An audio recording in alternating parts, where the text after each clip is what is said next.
guys, it's Cassie and today we are going to be looking at the most popular designer items of 2021 as reported by the Lyst Index. So, the Q3 Lyst Index report came out telling us what everyone was looking at, buying, searching for in the months of July, August and September. I love doing these. I've been doing these for a little while now. I will have the playlist linked in the description box. But basically what Lyst do is it takes their own data, Google search data, online purchasing data, and social media mentions to basically come up with the definitive list of the hottest products of each quarter. By the way, this data is also global, which always means that there's a few surprises in there that I didn't see coming. If any of these things are still available and you're interested, the links will be below. I will have the Lyst Index report linked below as well in case you want to look into things in more detail. Guys, if you are new here, my name is Cassie and I'm a self-diagnosed luxury addict. I put out videos on Mondays, Wednesdays and Fridays, so if you like luxury fashion, then you're gonna love it here. So head down there, subscribe, turn on the bell, become a member of our luxury addicted family.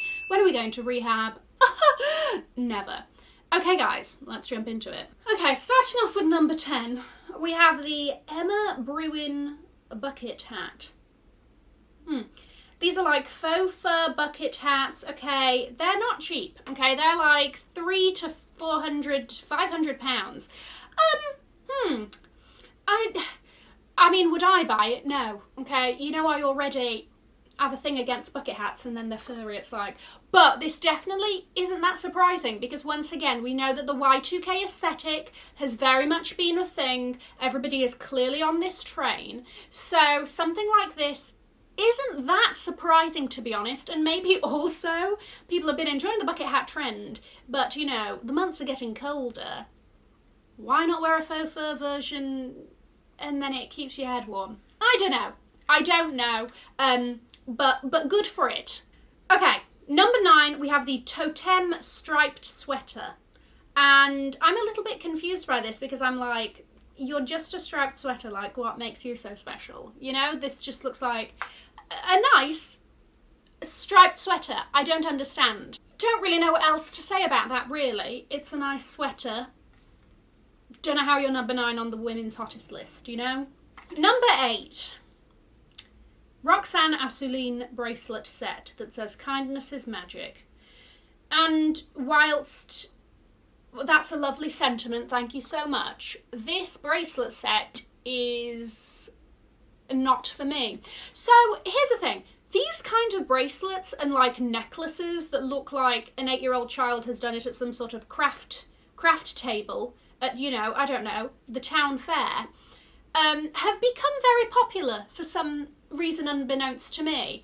I would have rocked that as a prepubescent child. It's like very juvenile for me. Like, I think that these are around £45, which is still too much for a child's art project.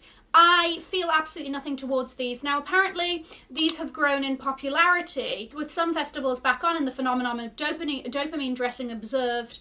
Beaded jewellery was a breakout category, with searches rising 230%. There's dopamine dressing and then there's, like, taking it too far. Are we children? Are we clowns? Like, it's just certainly not for me. Okay, so the next item. Dare I say I called this, okay? I'm not going to sit here and say I told you so, but I kind of did.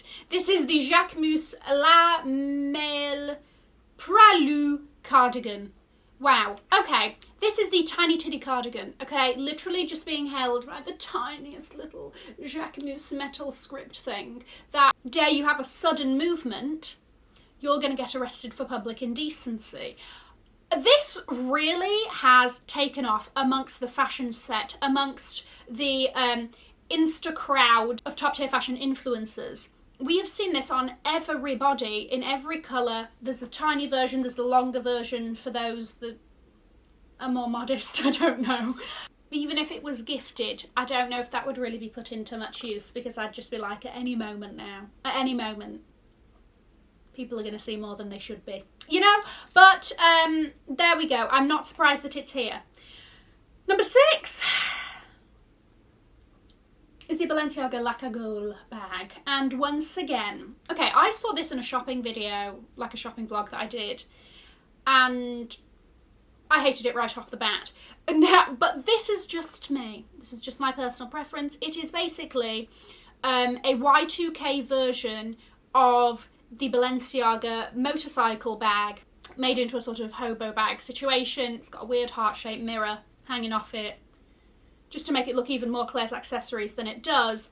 However, it has become very popular once again on this Y2K train that we're on. It suits that aesthetic very well. Maybe it's this plus the furry bucket hat and you're done. Low-rise baggy jeans as well, and a tiny sort of cut-off wife beater just to tie the rest of the look together. I'm actually quite surprised at how popular this bag has become, because I just felt pure hatred the first moment I opened my eyes and saw it, but loads of other people really do like it, and I've seen it on a lot of personal shopping Instagrams sourcing for people, so people clearly want this bag. Okay, number 5. I'm not liking a lot of these items on this list. Number 5 are the J.W. Anderson chain loafer mules. I really don't like the J.W. Anderson chain detailing, and I love a chain. Like, we've gone too far, okay? There's a thin line between having enough of something and too much, and this is just too much for me. Part of its popularity has been because we want those comfy shoes, you know? We want that kind of, like, you've seen Crocs have become super popular, Birkenstocks, things like that. It's that, but it's kind of like, ooh, a little bit of a bougie version with this huge embellishment on the front of it. Okay, the next one are the Nike Reactor Vapor NXT sneakers. Now, these became very popular because Emma Raducanu wore these when she won her tennis tournament. So there we go. Are they a nice pair of sports sneakers? Yes. Now we get on to the top 3. Top 3, we've got the Bottega Veneta Terry Slides. Once again, I'm not surprised. I've seen these a lot around. I get it. I see why they're kind of cute. You've got that, once again, playing into that comfy trend. It's a slide, it's kind of like platformy, it's terry cloth. Little bit interesting that we saw this bought, okay, maybe not, I was going to say July, August, September, but tail end of summer, people are maybe still doing holidays, whatever, by the pool. So I kind of see why it's there. Again, I believe it only came in the green. Are we surprised that the green is popular? No, because green is the colour of the moment. Bottega green, green screen green, all of the sodding greens. I see why she's here. I respect her place on this list. I get it. Number 2. Number 2 I'm so proud of. And I ask myself every day if I should have bought these, because now they're sold out and you really can't get them. These are the Versace Medusa Avitas, yeah, platform pumps. These grew like a cult following the moment they were seen on the runway, okay? It was Brat's shoes frenzy. It was like, oh my gosh, they were worn with monochrome looks on the runway, and I think that really played into it, made them super cute. Then, in between the runway and release, Rihanna was wearing them in a spread of a magazine. Ariana Grande wore the full yellow look on the Late Late Show. Then they got released, Beyonce was seen wearing them, and then it's like, right, well, we're done for here, aren't we? Good luck finding a pair in your size, because Queen Bee has worn it. If you're not fast, you haven't got a chance. She killed it with this look, obviously. You know me, I'm a Versace gal. Whenever Versace is like doing well, I'm like, finally getting the recognition you deserve. So I am not surprised to see them here. Top 3 is where they belong, 100%. These have been the shoes of the sodding season. If you look at like the attendees of the Versace shows that just passed, the Spring-Summer 2022 and the Fendace, this shoe was everywhere, rightfully so. It's very cute, they're fun, they're interesting. Props to you. And the hottest women's product, again, not surprising because of the amount that I've seen this bag and I don't understand why, is the Prada Raffia tote bag.